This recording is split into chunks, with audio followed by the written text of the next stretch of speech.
Hello, हाय, welcome, नमस्ते। मेरा नाम ऋतिक और आज हम फिर से बात करेंगे एक और इंटरेस्टिंग कंसेप्ट के बारे में। तो ये वीडियो सेमेस्टर 3 के उन बच्चों के लिए मोस्ट इंपॉर्टेंट होने वाली है जो इग्नू में पढ़ रहे हैं। तो चलो शुरू करते हैं आज की वीडियो को। और ये हमारी इस चैनल की पहली वीडियो होने वाली है। तो यस, वैसे तो मैं ये सीरीज जो है वो ऑलरेडी कॉलेज अड्डा पे पढ़ा चुका हूँ, लेकिन वो थी सोल के बच्चों के लिए।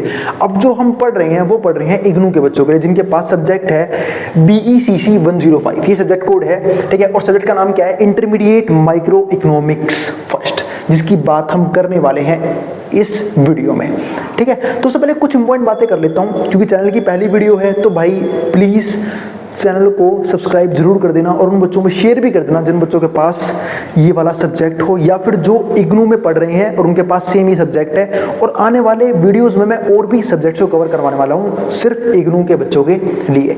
वैसे ये चैनल बनाने के दो मेन रीजंस थे। पहला क्या कि थोड़ा सा काम करना था इग्नू के बच्चों के लिए भी, क्योंकि डीओ के लिए तो बहुत सारी वीडियोस में ऑलरेडी बना चुका हूं, सोल के लिए भी वीडियोस बना चुका हूं, ठीक है। अब हमें बात करनी थी इग्नू के स्टूडेंट्स के लिए, तो उसके लिए मैं सीरीज लेके आया। उसके अलावा मेरे को अपने कुछ सीरीज को एडवांस वे से भी पढ़ाना था, यानी कि उसे अपडेट भी करना था।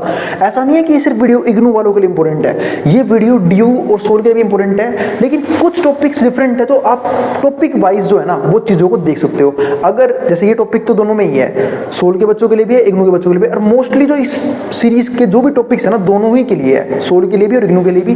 बट मेनली अब मैं फोकस कर रहा हूँ इग्नू के स्टडी मटेरियल के अकॉर्डिंग। तो इसलिए इग्नू वालों के लिए बच्चे, जो इग्नू वाले जो बच्चे हैं, ठीक है, उनके लिए तो ये वीडियो हाईली इंपॉर्टेंट होने वाली है, ठीक है।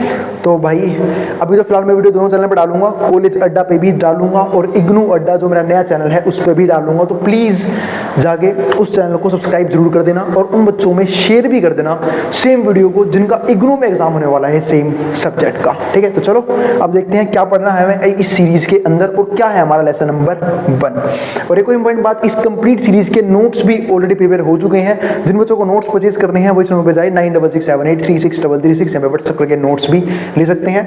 अब थोड़ा सा एडवांस तरीके से काम किया जाएगा वीडियोस के ऊपर भी और नोट्स के ऊपर भी। और कोई भी अगर डाउट रह जाए ना, कोई भी क्वेरी हो, कोई भी दिक्कत रहे, तो कमेंट बॉक्स खुले हुए हैं, आप कमेंट कर देना। मैं उस क्वेरी को सोल्व करने की आने वाली वीडियोस में पूरी कोशिश करूंगा, ठीक है। अब चालू करते हैं, बातें बहुत कर ली, अब शुरू करते हैं कंसेप्ट। तो ब्लॉक 1 है, ठीक है। बस सब्जेक्ट को ध्यान रखना, BECC 105। तो ब्लॉक 1 है कंज्यूमर थ्योरी के बारे में, और इसमें हम बात करने वाले हैं आज यूनिट 1 यानी कि प्रेफरेंसेस एंड यूटिलिटी के बारे में। तो सब्जेक्ट का नाम क्या है? जैसे कि इंटरमीडिएट माइक्रो इकोनॉमिक्स फर्स्ट। तो पहले समझते हैं इकोनॉमिक्स क्यों बनाई गई थी, क्यों पढ़ना पड़ रहा है हमें इकोनॉमिक्स को, क्या जरूरत पड़ी इकोनॉमिक्स की। जो लोग इकोनॉमिक्स को इतना ज़्यादा डीप में स्टडी करते हैं, या फिर हम इसे जनरल लेवल पे भी या फिर जनरल लाइफ में भी यूज़ करते हैं। तो भाई समझते हैं पहले तो इस चीज़ को कि इकोनॉमिक्स बनाई क्यों गई थी। हम सब जानते हैं कि हमारे पास रिसोर्सेज क्या है, लिमिटेड है ना रिसोर्सेज। तो भाई चाहे कोई कंज्यूमर हो, चाहे कोई प्रोड्यूसर हो, कोई भी पर्सन है इस दुनिया का, चाहे वो जानवर ही क्यों ना हो, सबके लिए रिसोर्सेज क्या है, लिमिटेड ही है। लेकिन क्या रिसोर्सेज के साथ क्या हमारी जो वांट्स है, फिर जो हमारी डिजायर्स हैं, वो भी क्या लिमिटेड ही है? नहीं, वो कैसी हैं? अनलिमिटेड, है ना। क्योंकि हमारी इच्छाएं कभी खत्म नहीं होती, और जनरली हमारी जिंदगी में हर एक परेशानी का जड़ क्या है? हमारी इच्छाएं। क्योंकि हम हमेशा कुछ ना कुछ नया सोचते रहते हैं, कुछ ना कुछ नया अचीव करने की कोशिश करते रहते हैं। अगर कोई साइकिल पे है तो वो बाइक को अचीव करना चाहता है, कोई बाइक पे है तो गाड़ी को अचीव करना चाहता है, कोई किसी का ऑलरेडी गाड़ी है तो उसे बड़ी गाड़ी चाहिए, ठीक है, फिर कोई लग्जरी लाइफस्टाइल चाहिए। तो हम हमेशा जो है ना डिजायर्स के पीछे भागते रहते हैं। यानी कि मीन्स और रिसोर्सेज लिमिटेड है हम सबके पास, लेकिन डिजायर्स क्या है?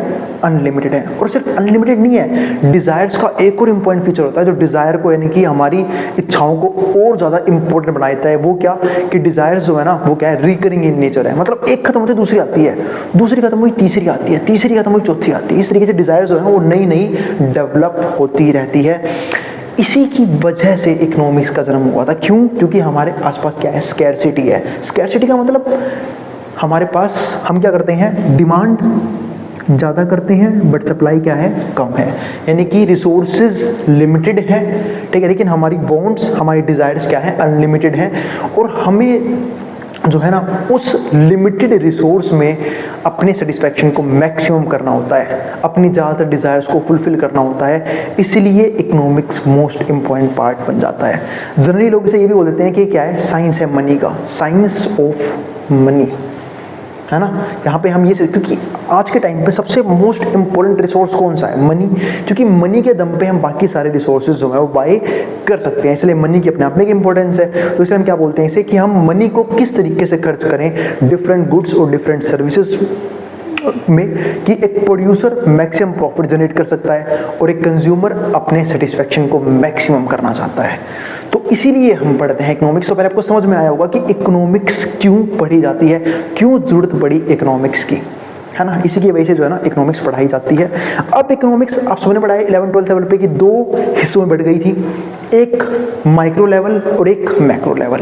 माइक्रो यानी कि स्मॉल, जहां पे हम बात करते हैं स्मॉल चीजों की, यानी कि एक सिंगल कंज्यूमर के बारे में, एक सिंगल प्रोड्यूसर के बारे में, एक सिंगल मार्केट के बारे में। लेकिन जब हम बात करते हैं मैक्रो इकोनॉमिक्स की, तो हम इकोनॉमिक्स पढ़ते हैं बड़े लेवल पे, ब्रॉड लेवल पे, है ना। यानी कि दुनिया के सारे कंज्यूमर, सॉरी जैसे मान लो इंडिया की बात करें तो इंडिया के सारे कंज्यूमर, इंडिया के सारे प्रोड्यूसर, इंडिया की सारी मार्केट्स। तो इसी को यहाँ पे क्या बोलते हैं, मैक्रो इकोनॉमिक्स और माइक्रो इकोनॉमिक्स में डिफरेंस बोलते हैं। तो अब तक तो मैंने आपको चैप्टर का नाम थोड़ा सा अच्छे से एक्सप्लेन किया है कि इंटरमीडिएट माइक्रो इकोनॉमिक्स होता क्या है, यानी कि माइक्रो इकोनॉमिक्स होता क्या है, ठीक है। अब चालू करते हैं इस चैप्टर को। अब चैप्टर हमारे पास क्या था, हम बात करें कंज्यूमर थ्योरी के बारे में, और यूनिट नंबर 1 क्या है, प्रेफरेंसेस और यूटिलिटी के बारे में। तो पहले थोड़ा सा चैप्टर नंबर 1 या फिर ब्लॉक नंबर 1 को समझते हैं, कंज्यूमर थ्योरी क्या होती है। तो मैं किसके बारे में बात करें, कंज्यूमर के बारे में। हम इस दुनिया में सबके सब जितने भी लोग हैं ना, सारे के सारे कंज्यूमर्स हैं। कोई ऐसा बोलेगा कि मैं कुछ भी कंज्यूम नहीं करता, नहीं, हम सारे कंज्यूमर्स हैं। हम सारे प्रोड्यूसर भले ही ना हो, पर कंज्यूमर हम सारे के सारे हैं। हम अपनी डेली लाइफ में बहुत से गुड्स को और बहुत सी सर्विसेज को यूज़ करते हैं। फॉर एग्जांपल मैं मार्कर यूज़ कर रहा हूँ, कैमरा यूज़ कर रहा हूँ, ट्राईपॉड यूज़ कर रहा हूँ, बोर्ड यूज़ कर रहा हूँ, ठीक है। तो मल्टीपल चीज़ें हम अपनी लाइफ में क्या करते हैं, यूज़ करते हैं। तो हमने सिर्फ कुछ एग्जाम्पल्स दिए हैं जो मैं बिल्कुल अभी तुरंत यूज़ कर रहा हूँ, है ना। हम अपनी लाइफ में ऐसी सी बहुत सी चीज़ें यूज़ करते हैं, इसलिए हम सारे क्या हैं, कंज्यूमर्स हैं। अब बात करते हैं कंज्यूमर थ्योरी की। तो कंज्यूमर हमेशा ऐसे गुड्स और ऐसी सर्विसेज पाना चाहता है, या फिर उसे ऐसी सर्विसेज चाहिए, ऐसे गुड्स चाहिए जो उसके सेटिस्फेक्शन लेवल को मैक्सिमम कर पाए, है ना। क्या आप सब कुछ ऐसे गुड्स कंज्यूम करोगे जिससे आपको वैल्यू ना मिले? आप बोलोगे बिल्कुल नहीं भैया, हम पागल थोड़ी ना है, हम तो समझदार कंज्यूमर हैं। हम ऐसे गुड्स क्यों कंज्यूम करेंगे जिससे हमें कुछ मिल ही नहीं रहा? हम ऐसी सर्विस क्यों कंज्यूम करेंगे जिससे हमें कुछ नहीं मिल रहा? हम तो ऐसी वीडियोस भी नहीं देखते जो हमारे काम की नहीं है। हम ऐसी रील भी स्क्रॉल नहीं करते जो हमारे काम की नहीं है। जैसे ही लगा ये रील बकवास है, हटा देते हैं कि इस रील पे भाषण आ रहा है, इसकी बिल्कुल नहीं सुननी, हमें मजे लेने वाली रील देखनी है ना, तो हम अगले रील पे चले जाते हैं। तो ये होता है कंज्यूमर का सेटिस्फेक्शन, यानी कि हम हमेशा अपने सेटिस्फेक्शन को मैक्सिमम करने की कोशिश करते रहते हैं अपने लिमिटेड रिसोर्सेज में, लिमिटेड इनकम के अंदर, है ना। तो ये तो हो गई कंज्यूमर की बात। अब बात करते हैं कंज्यूमर की प्रेफरेंस की और यूटिलिटी की। तो पहले समझते हैं कंज्यूमर की प्रेफरेंस को। प्रेफरेंस का सिंपल सा मतलब क्या है कि हम सब जानते हैं, जैसे मैंने भी बताया कि हमारे रिसोर्सेज कैसे हैं, लिमिटेड रिसोर्सेज है, और उस लिमिटेड रिसोर्स में क्या अचीव करना है, मैक्सिमम सेटिस्फेक्शन। तो क्या मैं हर एक तरह के गुड्स कंज्यूम कर सकता हूँ क्या? बिल्कुल नहीं। अगर मान लो मेरी जेब में 50 रुपए हैं और मेरे को छोले भटूरे खाने का मन कर रहा है, बिल्कुल अभी ठंड के मौसम में, बारिश का मौसम हो रखा है, दिल्ली में बाहर निकला और मेरा मन कर रहा है कि भाई छोले भटूरे बन रहे हैं बिल्कुल गर्मा गर्म, आज तो भाई सब मज़ा ही आ जाएगा, ठीक है। फिर मैंने देखा कि अरे यार बगल में ना चाउमीन और फास्ट फूड ही बिक रही है ना, इसे भी खा लेता हूँ। लेकिन दिक्कत क्या है, जेब में से 50 रुपये हैं, छोले भटूरे खाने जाऊँगा वही 50 रुपये पर प्लेट है, और चाउमीन वगैरह खाऊंगा तो वहाँ पे कुछ पैसा खर्च हो जाएगा, तो क्या पता मैं छोले भटूरे कंज्यूम नहीं कर पाऊँ बाकी बचे हुए पैसों में। तो यानी कि लिमिटेड रिसोर्सेज में एक कंज्यूमर को अपनी प्रेफरेंस सेट करनी होती है कि मुझे अपने पैसे को किन किन गुड्स में यूज़ करना है, किन किन सर्विसेज में यूज़ करना है कि मैं अपनी सेटिस्फेक्शन को मैक्सिमम कर पाऊँ, क्योंकि मैं सारे गुड्स और सारी सर्विसेज तो कंज्यूम कर ही नहीं सकता। और ये सिर्फ एक सिंगल कंज्यूमर की बात नहीं है, इस दुनिया में जितने भी कंज्यूमर्स हैं, चाहे प्रोड्यूसर ही क्यों ना हो, उन सबके पास लिमिटेड रिसोर्सेज हैं। आज अगर अंबानी जी भी चाहे ना, तो वो भी जो मर्जी चाहे वो अचीव नहीं कर सकते। क्यों? क्योंकि रिसोर्सेज लिमिटेड है। आज अगर अंबानी जी का मन करे कि भाई मैं इंडिया को खरीदना चाहता हूँ, तो मुझे इंडिया भेज दिया जाए, क्या पॉसिबल है? नहीं। मतलब इस दुनिया में, इस अर्थ पे एक भी सिंगल पर्सन ऐसा नहीं है जिसकी सारी डिजायर्स फुलफिल की जा सकती हों, क्योंकि रिसोर्सेज ही लिमिटेड है। सबकी डिजायर्स फुलफिल किया कैसे हो जाएंगी? क्योंकि डिजायर्स अगर एक फुलफिल हुई, दूसरी आ जाएगी, दूसरी हुई, तीसरी आ जाएगी। तो इस तरीके से जो है चलता रहता है सिलसिला। है ना। तो कंज्यूमर अपनी प्रेफरेंस रखता है कि भाई मैं ये वाला गुड कंज्यूम करूं या ये वाला गुड कंज्यूम करूं, और जोन सा उससे ज़्यादा सेटिस्फेक्शन देता है वो उसको कंज्यूम करना पसंद करता है। यानी कि चॉइस का फर्क है, सबकी अपनी अपनी अलग अलग चॉइस होती है अपने सेटिस्फेक्शन को मैक्सिमम करने के लिए। हो सकता है कि किसी की जेब में सेम 20 रुपये का नोट हो तो वो जाके जूस पिएगा, हो ये भी सकता है किसी की जेब में सेम 20 रुपये का नोट हो लेकिन उसे पौवा पीना पसंद आएगा कि अरे यार आज तो 2 पैक लगाता हूँ, दिन भर बहुत मेहनत करी, अब सोना आराम से, है ना। लेकिन वो सेहत के लिए बिल्कुल अच्छा नहीं होता। और कुछ लोग ऐसी सोच रखते हैं रीजनेबल कि भाई समझदार होते हैं, बोलते हैं अरे यार इससे तो कुछ मिलेगा ही नहीं और उल्टा सेहत और खराब हो जाएगी मेरी, ठीक है। और क्या पता मैं रास्ते में अगर झूमता फिरता कहीं गिर गया फिर नाली वाली में पड़ा हुआ मिलूंगा घर वालों को, तो इससे बढ़िया क्या है कि हम फ्रूट जूस वगैरह पी लेते हैं, है ना। तो वो चीज़ें, तो भाई चॉइस का फ़र्क है और सबकी चॉइस, सबका सेटिस्फेक्शन भी अलग अलग लेवल का होता है। किसी को अच्छी चीज़ों से सेटिस्फेक्शन मिलता है, किसी को बुरी चीज़ों से सेटिस्फेक्शन मिलता है ना। तो वो सबका क्या होता है, डिफरेंट डिफरेंट होता है। तो ये तो मैंने आपके सामने बात करी किस किस चीज़ के बारे में, एक तो प्रेफरेंस के बारे में बात कर ली, अब थोड़ी सी बात कर लेते हैं हम यूटिलिटी के बारे में। तो चलो समझते हैं इस वर्ड यूटिलिटी को। तो यूटिलिटी का अगर मैं हिंदी मतलब बताऊं, इसको बोलते हैं उपयोगिता। इसका मतलब क्या है कि हम किसी भी गुड्स को किस तरीके से उपयोग कर पा रहे हैं, आप ये समझ सकते हो। यानी कि हम सिर्फ उन गुड्स को, सिर्फ उन सर्विस को यूज़ करेंगे जो हमें वैल्यू प्रोवाइड करेंगी। और जरूरी नहीं कि जो गुड्स मेरे लिए वैल्यूएबल हो वो सबके लिए वैल्यूएबल हो। फॉर एग्जांपल मेरे लिए ट्राइपॉड इंपॉर्टेंट है, क्यों? क्योंकि अगर ट्राइपॉड में कभी कोई दिक्कत है ना तो मेरा दिमाग खराब हो जाता है। क्योंकि तो पहली बात, जहाँ मैं रहता हूँ वहाँ पे इजीली ट्राइपॉड अवेलेबल नहीं है अवेलेबल, लो क्वालिटी के अवेलेबल है, तो मुझे बाहर से लेके आना पड़ेगा। लेकिन हो सकता है यही सेम गुड जो कंटेंट क्रिएटर्स नहीं है, जिन्हें कंटेंट क्रिएशन करना बिल्कुल पसंद नहीं है, जिन्हें कैमरे के सामने आना पसंद नहीं है, तो उनके लिए हो सकता है कि गुड बिल्कुल भी वैल्यूएबल ना हो। लेकिन हम जनरली अपना पैसा उन्हीं गुड्स, उन्हीं सर्विस पर लगाते हैं जो हमारे लिए, जो हमें सेटिस्फेक्शन प्रोवाइड करता है, और उसी सेटिस्फेक्शन को हम नापते हैं यूटिलिटी में। उसी को हम क्या बोलते हैं, उस गुड्स से मिलने वाली यूटिलिटी, यानी कि सेटिस्फेक्शन, है ना। नापने का तरीका हो गया एक तरह से ये कि सेटिस्फेक्शन कितना मिल रहा है। तो ये तो हो गई चैप्टर के बारे में कुछ इंपॉर्टेंट बातें, चैप्टर का नाम मैंने आपको समझा दिया है, ठीक है। अब समझते हैं लर्निंग ऑब्जेक्टिव्स को। तो लर्निंग ऑब्जेक्टिव्स फटाफट समझते हैं, ठीक है, कि कौन कौन सी चीज़ें जो है हमें इस कंप्लीट चैप्टर में पढ़ने का मौका मिलेगा, जिसमें से आज मैं सिर्फ इस वीडियो में सिर्फ पहले टॉपिक के बारे में बात करूंगा, कंज्यूमर की प्रेफरेंसेस के बारे में। तो लर्निंग ऑब्जेक्टिव समझते हैं। पहला पॉइंट क्या आया, justify why a consumer prefers a particular bundle over their available bundle. मतलब जब इतने सारे गुड्स अवेलेबल हैं, इतनी सारी सर्विस अवेलेबल हैं, एक कंज्यूमर उनमें से अपने लिए सबसे पसंद का गुड्स किस तरीके से चूज करता है और क्यों प्रेफर करता है। मैंने बोला ना, चॉइसेस का फर्क है। किसी को कोई चीज़ पसंद होती है, किसी को कोई और चीज़ पसंद आती है, तो वो डिपेंड करता है उसकी पसंद क्या है, उसको किस चीज़ से सेटिस्फेक्शन मिल रहा है और कहाँ पे उसका सेटिस्फेक्शन मैक्सिमम हो रहा है ना। जैसे कई लोगों को भाई वही सेम बात है, 10 रुपये पड़े हैं, तो कुछ लोग ऐसे भी होंगे, ठीक है, जो उससे कुछ बढ़िया चीज़ कंज्यूम करेंगे। कुछ ऐसे भी होंगे, अरे आओ बोलो जुआ केसरी, आज तो भाई बिल्कुल पूरी दीवार पेंट करनी है हमें, अपने गली की, अपने मोहल्ले की, ऐसी हरकतें करेंगे। तो वो भाई बोलता रहा हूँ, सेटिस्फेक्शन का फ़र्क है कि लोगों को सेटिस्फेक्शन किस चीज़ से मिल रहा है। दूसरा पॉइंट हमारे पास क्या आया यहाँ पे, differentiate between weak and strict preferences, जिसकी बात मैं करूंगा, ठीक है, वीडियो के आखिरी में, कि वीक और स्ट्रिक्ट प्रेफरेंस क्या होती है, ठीक है। अब तीसरा पॉइंट हमारे पास यहाँ पे क्या आता है, analyse the assumptions regarding well behaved preferences. अब हमें ये समझना होगा कि वेल बिहेव्ड प्रेफरेंसेस के लिए कौन कौन सी असम्पशंस होती हैं, वो हम डिस्कस करेंगे, ठीक है। ये हमारा तीसरा लर्निंग ऑब्जेक्टिव है। फोर्थ लर्निंग ऑब्जेक्टिव क्या है, define marginal rate of substitution.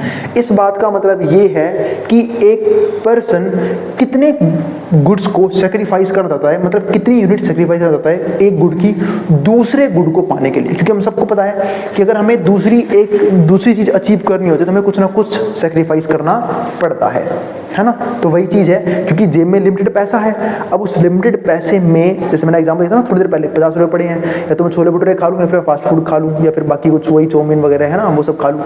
तो या फिर ये भी सोचता है कि भाई मेरे को फ्रूट जूस पीना है या फिर छोले भटूरे खाने हैं, ठीक है। तो वो चीज़ उसमें जो है ना, एक कंज्यूमर जो है अगर किसी एक गुड की तरफ जाएगा, उसे दूसरा गुड्स सेक्रीफाइस करना पड़ेगा। तो वही चीज़ यहाँ पे है। इसी को हम क्या बोलते हैं, मार्जिनल रेट ऑफ सब्स्टिट्यूशन की, यानी कि वो एक गुड्स की क्वांटिटी बढ़ाने के लिए दूसरे गुड्स की कितनी क्वांटिटी कम कर रहा है। And underline the importance of it for analysing consumers behaviour, और कंज्यूमर बिहेवियर समझने के लिए हम इसे कैसे यूज कर सकते हैं। Fifth point, define properties of an indifference curve. हमें आईसी कर्व की प्रॉपर्टीज समझनी पड़ेगी। तो चलो इसी बात पहले समझते हैं, इंडिफरेंस कर्व होता क्या है ना, ये तो समझ रहे। प्रॉपर्टी तो बाद में पढ़ेंगे, पहले तुम्हें पता होना चाहिए ना इंडिफरेंस कर्व होता क्या है। इंडिफरेंस कर्व का सिंपल सा मतलब क्या है कि जहां पे कंज्यूमर जो है वो इनडिफरेंट हो जाए। पता है कंज्यूमर इनडिफरेंट, अरे डिफरेंट वर्ड तो सुना होगा ना, डिफरेंट वर्ड का मतलब क्या होता है, अलग अलग करना। और जब मैं बात करूंगा इनडिफरेंस वर्ड की, यानी कि कंज्यूमर यहाँ पे इनडिफरेंट हो रहा है कि मैं कौन सी गुड्स कंज्यूम करूं, क्योंकि उसे हर जगह सेम लेवल ऑफ सेटिस्फेक्शन मिल रहा है। जैसे मैंने वही एग्जांपल दिया था कि जैसे मान लो मेरे पास 50 रुपये ही है, मैं उस पर छोले भटूरे भी खा सकता हूँ, फ्रूट जूस भी पी सकता हूँ, लेकिन मुझे दोनों से सेटिस्फेक्शन मिल रहा है क्या, बराबर। तो मैं अब कंफ्यूज हो चुका हूँ कि यार क्या करूँ, छोले भटूरे खाऊं या जाके फ्रूट जूस पी लूँ। या तो कंफ्यूज हो गया ना मैं, क्योंकि सेटिस्फेक्शन क्या मिल रहा है, सेम लेवल का मिल रहा है। हाँ, अगर मुझे छोले भटूरे से सेटिस्फेक्शन ज़्यादा मिल जाता तो मैं वो कंज्यूम कर लेता, फ्रूट जूस को इग्नोर कर देता, है ना। लेकिन ऐसा नहीं है इस केस में, इंडिफरेंस कर्व के केस में। तो उसकी प्रॉपर्टीज हम पढ़ेंगे और बाकी डीप में पढ़ेंगे जब ये टॉपिक आएगा। अभी मैं सिर्फ आपको पढ़ा रहा हूँ कि मैं कौन कौन सी चीजें इस कंप्लीट चैप्टर में पढ़ने का मौका मिलेगा, पढ़ेंगे हम। 6 पॉइंट क्या आता है, establish link between a utility and function and preference relation. और भाई अगर किसी को राइटिंग समझ में आ रही हो तो भाई प्लीज माफ कर देना, अपनी तरफ से बेस्ट राइटिंग लिखने की कोशिश करी है मैंने, ठीक है। तो उम्मीद है आप लोगों को समझ में भी आ रहा होगा। दूसरी बात, एक और दिक्कतें हैं भाई, वीडियो को 2x से मत देखना, क्योंकि मेरे पढ़ाने की स्पीड ऑलमोस्ट बाकी टीचर्स थोड़ी सी ज़्यादा रहती है। तो प्लीज़ वीडियो को 2x से मत देखना या फिर 1.5x से मत देखना, वरना सब कुछ ऊपर से जाने वाला है।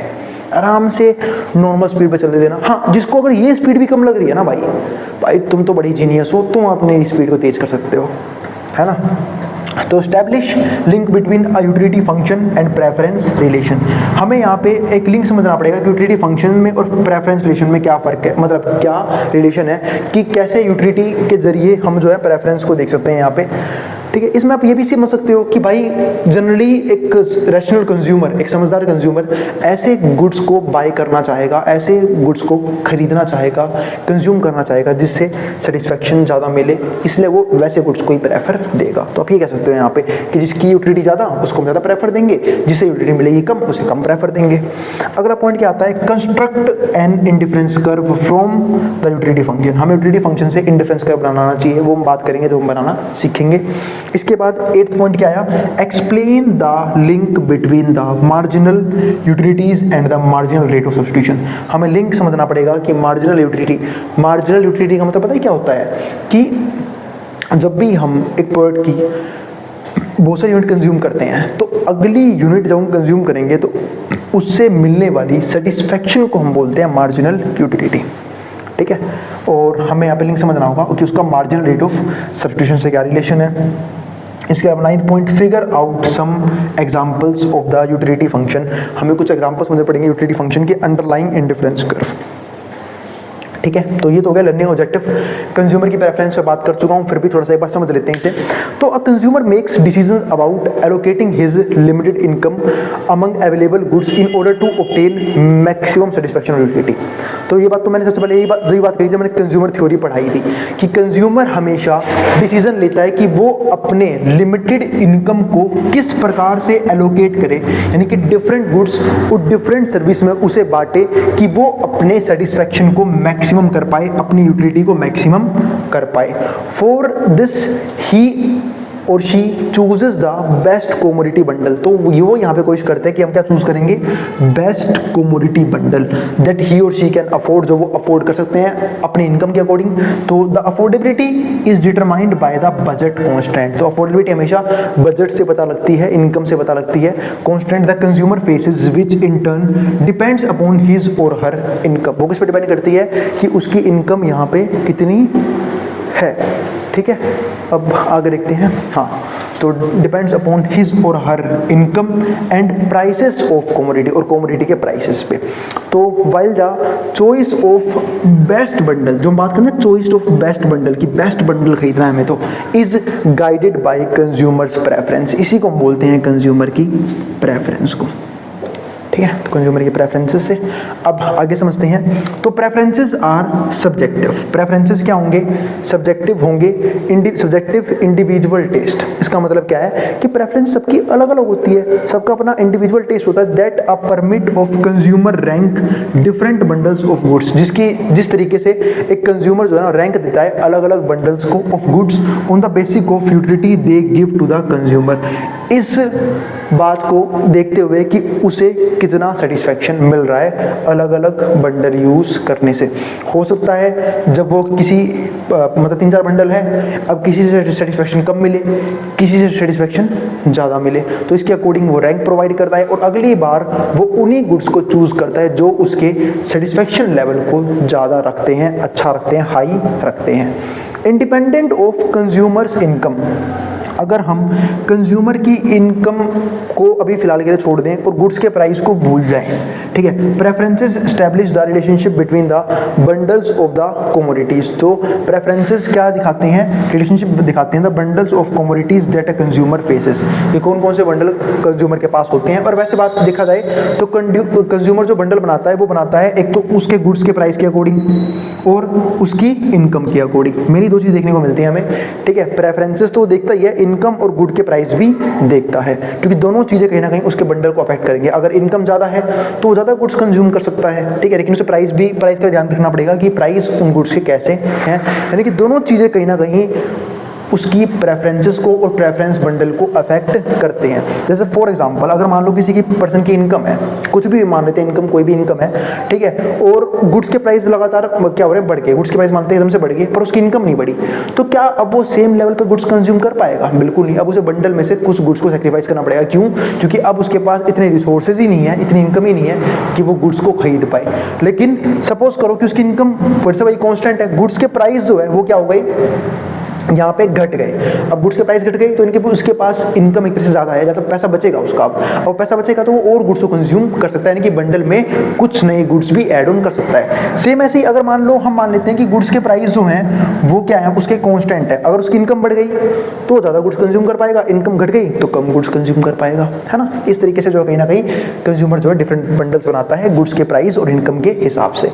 अब बात करते हैं दो तरह के प्रेफरेंस की। एक पहला प्रेफरेंस वीक प्रेफरेंस, जिसको हम बोलते हैं when a consumer considers bundle A, जब एक कंज्यूमर बंडल ए को कंसीडर करता है at least as good as bundle B, he weakly prefers bundle A over B. तो वो अब जो है ना वो, ठीक है, वीकली प्रेफर करता है बंडल ए को बी के ऊपर, यानी कि बी को ज्यादा प्रेफर करता है, ठीक है, ए के अकॉर्डिंग, ठीक है। लेकिन अगर मान लो इसको बोलते हैं स्ट्रिक्ट प्रेफरेंस। स्ट्रिक्ट प्रेफरेंस कब होती है? जब बंडल ए उसे लगता है कि भाई ये सुपीरियर है, कि भाई बंडल ए से बेस्ट तो है ही नहीं, ये मेरे सेटिस्फैक्शन को मैक्सिमम करेगा, ठीक है। और इनडिफरेंस का मतलब तुम आप लोगों को ऑलरेडी बता ही चुका हूं कि यहाँ पे एक ऐसी स्टेज होती है कंज्यूमर के लिए, कंज्यूमर हो जाता है कंफ्यूज, क्योंकि वो डिफरेंस ही नहीं कर पा रहा कि मैं बंडल ए खरीदूं या बंडल बी खरीदूं या बंडल सी खरीदूं, क्योंकि सबसे मिलने वाला सेटिस्फैक्शन सेम है ना। बस गुड्स की क्वांटिटी ऊपर नीचे हो रही है पर सेटिस्फैक्शन सेम मिल रहा है सबसे। अब यहाँ पे जो है ना कहीं कंज्यूमर थोड़ा सा कंफ्यूज होता है कि यार मैं क्या करूँ, कौन से गुड्स कंज्यूम करूँ, सेटिस्फैक्शन सबसे सेम ही मिल रहा है। तो ये होता है indifference stage, when both bundles A and B are regarded as good as one another, जो बिल्कुल एक दूसरे के जैसे ही हैं सेटिस्फैक्शन लेवल को लेके। तो उम्मीद है आपको इस चैप्टर का पहला वीडियो और इस चैनल का पहला वीडियो बिल्कुल अच्छा लगा होगा, ठीक है। अब हम मिलेंगे अगली वीडियो में जब हम बात करेंगे इस चैप्टर के नेक्स्ट कंसेप्ट के बारे में। और फिलहाल ये वीडियो दोनों चैनल पे जाएगी, कॉलेज अड्डा पे भी अपलोड करूंगा इसे मैं, ठीक है, और साथ साथ उसे इग्नू अड्डा पे भी अपलोड करूंगा। लेकिन धीरे धीरे, क्योंकि कॉलेज अड्डा पे ऑलरेडी पहले बहुत सारी वीडियोस हैं, बहुत सारी सीरीज हैं, तो मैं इसे वहाँ से हटाता हुआ चलूँगा। ये वीडियो कहाँ पे रहेगी, सिर्फ और सिर्फ फ्यूचर में इग्नू अड्डा पे ही सेव रहेगी। और भाई प्लीज़ उन बच्चों में शेयर भी कर देना जिन बच्चों का इग्नू में भी सेम सब्जेक्ट का एग्जाम होने वाला है, ताकि उन बच्चों की हेल्प भी हो जाए और थोड़ी सी मदद सपोर्ट मुझे भी मिल जाए कि मैं अपने इस चैनल को भी ग्रो करवा पाऊँ। आई बात समझ में। और मैं यूं ही अब इग्नू के बच्चों के लिए भी सीरीज लाता रहूँगा। डीओ के ऊपर भी कंटिन्यू है, उसे बंद नहीं कर रहा मैं, वहाँ पे भी कंटिन्यू है। वहाँ पे भी जो सीरीज मेरे को लगता है मुझे पढ़ानी चाहिए वो मैं लेके आऊँगा, जो टॉपिक्स वहाँ के लिए सोल्व करने चाहिए वो करूँगा, और ये भी अब कंटिन्यू चलता रहेगा। ठीक है, क्योंकि मैं उस पर ऑलरेडी बहुत सारा काम कर चुका हूँ। अब हम मिलेंगे अगली वीडियो के अंदर जहाँ पे हम बात करेंगे इस चैप्टर के नेक्स्ट कंसेप्ट के बारे में, ठीक है। नोट्स के लिए आप इस नंबर पर व्हाट्सएप के नोट्स भी ले सकते हो, और अगर भाई वीडियो पसंद आए तो वीडियो को लाइक कर देना, चैनल को सब्सक्राइब भी कर लेना, और वीडियो को शेयर भी कर देना उन बच्चों में जिनका एग्जाम होने वाला हो सेम सब्जेक्ट का। अब जिसको जो उतारना है उतार ले, मैं बोर्ड के सामने से। मिलेंगे अगली वीडियो के अंदर।